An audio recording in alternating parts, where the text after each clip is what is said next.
दोस्तों आज का टॉपिक हमारा है वर्ण विचार।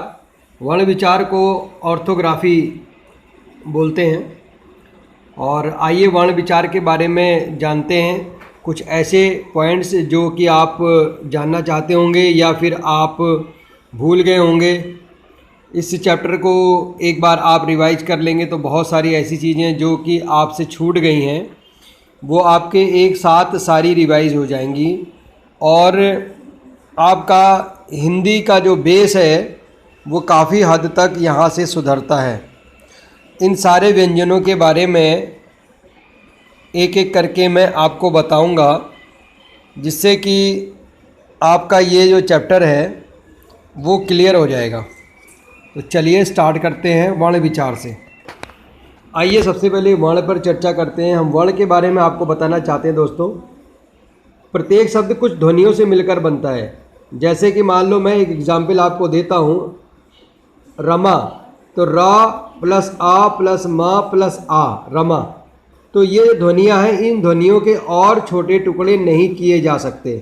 तो वर्ण भाषा की वह छोटी से छोटी इकाई है जिसके और टुकड़े नहीं किए जा सकते, या फिर वर्णों के योग से शब्दों का निर्माण होता है और शब्दों से के योग से वाक्य का निर्माण होता है। आपको वर्ण से रिलेटेड ये बात समझ में आ गई होगी। यहाँ वर्णमाला, दोस्तों वर्णमाला जो होती है, वर्णमाला हमारी की जो हमारे कोई भी भाषा होती है, जैसे हिंदी वर्णमाला की बात करें या किसी भी भाषा के वर्णमाला की बात करते हैं तो उनका क्रमबद्ध वर्ण समूह, वर्णों का एक क्रम होता है, उसे वर्णमाला कहा जाता है। हिंदी वर्णमाला की बात करें तो इसमें 48 वर्ण होते हैं, 48 वर्ण होते हैं। अब वर्ण भेद की बात करते हैं। वर्ण भेद दो प्रकार के होते हैं, स्वर और व्यंजन। स्वरों की संख्या 11 स्वर होते हैं, 2 अयोगवाह होते हैं और 33 व्यंजन होते हैं, 2 उत्क्षिप्त व्यंजन होते हैं।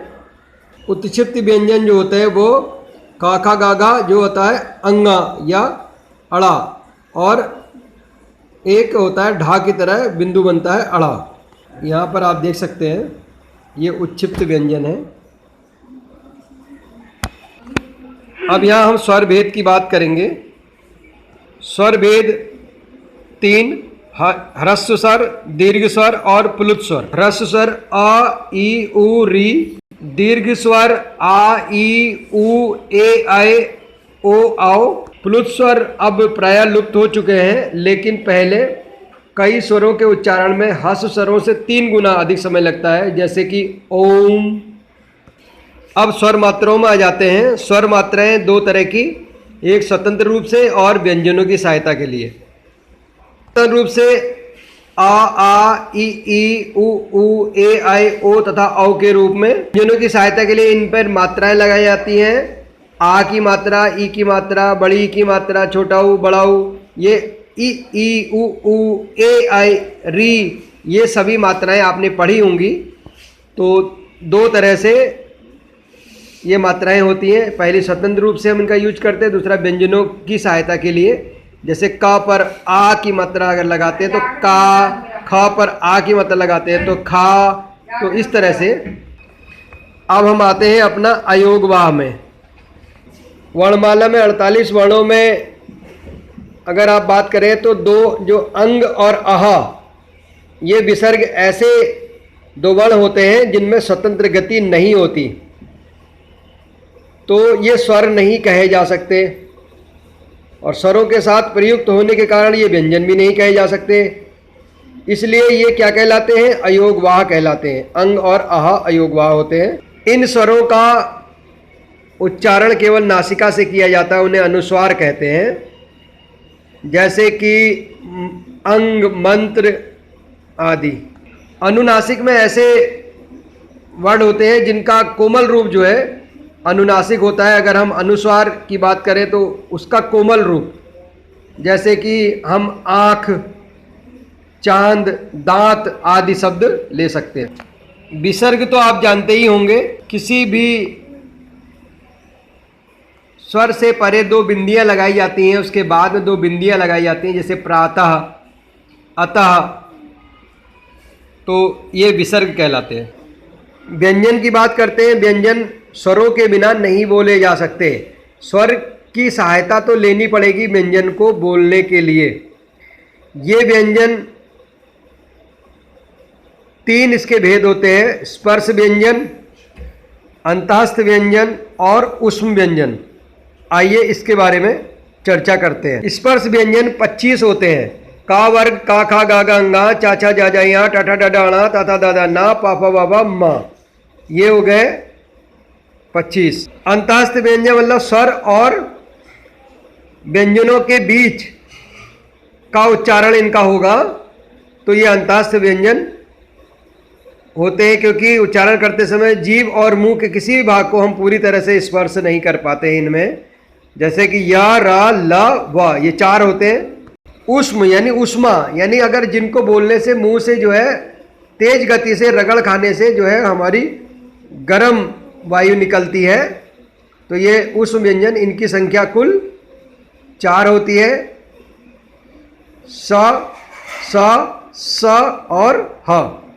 आते हैं संयुक्त व्यंजन में। जैसा कि नाम से स्पष्ट है, 2 व्यंजन से मिलाकर बने व्यंजनों को संयुक्त व्यंजन कहते हैं। जैसे मैं बात करूं त्रा की, तो त्रा, अगर आप बात करें तो ता और रा को मिलकर बना है। ज, तो जा और या को मिलकर बना है। इस तरह के व्यंजन। द्वित्व व्यंजन में जब 2 समान व्यंजन की ध्वनियां आपस में मिलती हैं, जैसे कि 2 व्यंजन एक साथ आ जाए, जैसे कि का और का आ जाए, जैसे कि कक्का, चा और चा आ जाए, जैसे कि चच्चा। इस तरह से 2 व्यंजन आगे पीछे साथ में आते हैं, इसमें द्वित्व व्यंजन। वर्ण संयोग तो नॉर्मली 2 अलग अलग व्यंजन आपस में मिलते हैं, तो इनके मेल से वर्ण संयोग बनता है। जैसे कि रा, खा, रख, ता, या को मिला के मृत्यु, दाया को मिला के विद्या आदि। दोस्तों, अब हम एक महत्वपूर्ण चर्चा करेंगे, वर्णों का उच्चारण स्थान। जो वर्ण हम उच्चारित करते हैं मुंह से, तो वो कैसे करते हैं। सबसे पहले हम कंठ वर्ण की बात करेंगे। इनका उच्चारण गले से, अर्थात कंठ माने होता है गला, गले से ये बोले जाते हैं। जैसे अ, आ, औ, का, खा, गा, हा, ये कंठ है। दूसरा है तालब्य, यानी ये जीभ के निचले, जो जीभ का जस्ट ऊपर वाला भाग होता है, जीभ से टच होते हुए, ये गले के और मुंह के बीच में भाग होता है, तालब्य। जैसे इ, ई, च, छ, ज, या और स। मूर्धन्य माने होता है मुख की छत, यानी मुंह के छत से, जैसे कि ट, ठ, ड, र, व, स। सॉरी, इसमें व नहीं आएगा। दंत में बोलते समय दांतों में हम जीभ लगाते हैं। त, थ, द, ल, श आदि। ओष्ठ माने होठ, यानी हम इसमें दोनों होठों की सहायता लेते हैं, जैसे उ, ऊ, प, फ, ब आदि। इनका उच्चारण जो है मुंह और नासिका, यानी मुख और नासिका से होता है। जैसे अंग, य, अण, न। अनुस्वार और अनुनासिक भी इसी में ही आते हैं। दंतोष्ठ में निचले जो होंठ होते हैं उसके साथ दांतों का जो मिलन होता है, उससे ये बोले जाते हैं, जैसे कि द, फ आदि। इनका उच्चारण कंठोष्य, कंठोष्य का उच्चारण कंठ यानी गले से और होंठ के द्वारा, जैसे कि ओ, औ। इनका उच्चारण कंठ और तालु के द्वारा, यानी जीभ के द्वारा होता है, जैसे ए, आए, कंठ तालव्य। दोस्तों, आपका धन्यवाद, आप बड़े ही ध्यान से समझ रहे हैं। अब हमारे ये समाप्त होने वाला लेसन अल्पप्राण, महाप्राण, अघोष और सघोष के बारे में हम चर्चा करेंगे। चलिए अल्पप्राण के बारे में जानते हैं। अल्पप्राण माने कम प्राण, यानी मुख से कम मात्रा में श्वास निकलना। इन व्यंजनों के उच्चारण में मुख से कम मात्रा में श्वास निकलता है, जैसे कि क, ग, च, ज। इसी तरह से का के बाद खा को छोड़ के गा बोलेंगे, गा के बाद घा को छोड़ देंगे। तो ये इस तरह से चलते चलते हम वा तक पहुँचेंगे। एक छोड़कर एक बोलना है, का से स्टार्ट करना है, एक छोड़कर एक बोलना है। तो ये सभी अल्पप्राण कहलाएंगे। महाप्राण का मतलब समझिए कि आप मुख से अधिक मात्रा में सांस निकलती है इसमें। तो जिन व्यंजनों या जिन व्यंजनों के वर्णों में उच्चारण करते समय मुख से अधिक मात्रा में श्वास निकले, जैसे कि आपने पहले वाले में का से स्टार्ट किया था, यहाँ पर हम खा से स्टार्ट करेंगे। खा, अब गा छोड़ देंगे, घा, च, छा, झा, ढा, इस तरह से चलते हुए हम चलेंगे। यानी का नहीं बोलना है, खा से स्टार्ट करके एक एक छोड़कर बोलना है। तो ये सारे। अब दोस्तों यहाँ पर अघोष और सघोष के बारे में पढ़ेंगे। चलिए अघोष के बारे में जानते हैं। इन ध्वनियों के उच्चारण में स्वर तंत्रियों में कंपन नहीं होता, अर्थात हम जब बोलते हैं तो कंपन नहीं होता।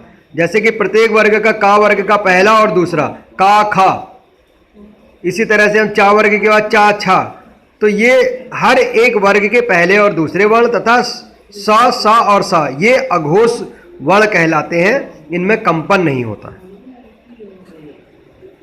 सघोष की बात करते हैं। इन ध्वनियों के उच्चारण में स्वर तंत्रियों में कंपन होता है। ठीक है, सभी वर्ग जो हमने वर्ण बताए थे आपको, का वर्ग, खा वर्ग, गा, इस तरह के जो वर्ग होते हैं, का वर्ग के बाद आता है आपका चा वर्ग, ठीक है ना। तो ये जो टा वर्ग, ता वर्ग, तो ये जितने वर्ग आते हैं का, खा, गा, घा, ये जो है का वर्ग है।